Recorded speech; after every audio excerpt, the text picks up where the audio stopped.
বন্ধুরা আজকে কিন্তু অনেক বড় একটা পনির নিয়ে চলে এসেছি। এটা দিয়ে কিন্তু পনির দিয়ে আলু দিয়ে আজকে একটা পনিরের নিরামিষ তরকারি হবে। দেখো পনিরটাকে কিন্তু অনেক বড় বড় করে কেটে নিচ্ছে মা। এ দেখো বন্ধুরা সব পনিরগুলো কিন্তু কেটে নেওয়া হয়ে গেছে। এই যে আলু, তোমরা কিন্তু আবার ভেবো না যে আমরা ভিডিওর জন্য এতগুলো পনির কেটেছি, তা নয়। আমরা যখন পনির খাই আমরা এরকমই অনেক পনিরই খাই। দুবেলা খেতে লাগবে না, দুবেলা খেতে লাগবে। আবার 5 জন মানুষ অনেকেই আবার একটা কথা আমাদের বলেছে, আশেপাশেরই লোক, তারা বলে যে এখন আমরা ভিডিওর জন্য হয়তো ভালো ভালো খাই। এটা এরকম নয়, আমরা আগাগোড়াই এরকম খাই। আমরা তো এখনো ইউটিউব থেকে আর্নিং করি না, তো আমরা তাহলে ভালো ভালো খাবো কি করে যদি আমরা আগে নাই খেতাম। তো এটাই। কড়াইটা গরম হয়ে গেছে, কড়াইতে কিন্তু তেল দিয়ে নিচ্ছি।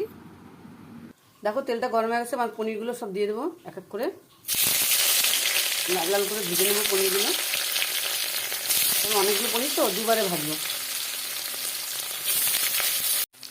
দেখো পনিরগুলো লাল লাল করে ভাজা হয়ে গেছে, এবার আমি তুলে নিচ্ছি।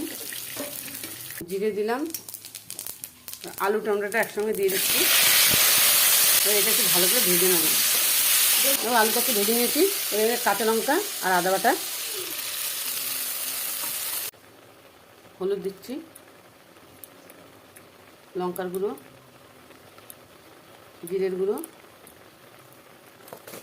আর দেবো লবণ। সব দিয়ে ভালো করে কষিয়ে নেব। সুন্দর করে কষানো হয়ে গেছে, একদম সুন্দর কষানো হয়ে গেছে। এবার আমি জল দিয়ে দেবো।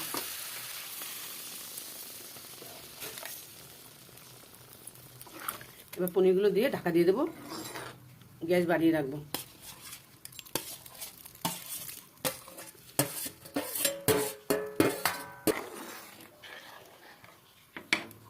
এবার ঢাকা দিয়ে দেবো।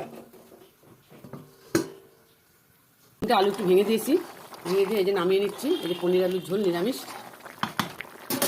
হয়ে গেছে, নামিয়ে নিচ্ছি। এবার এই দেখো সুন্দর পনির আলুর ঝোল হয়ে গেছে, একদম নিরামিষ, সম্পূর্ণ নিরামিষ, সুন্দর হয়েছে।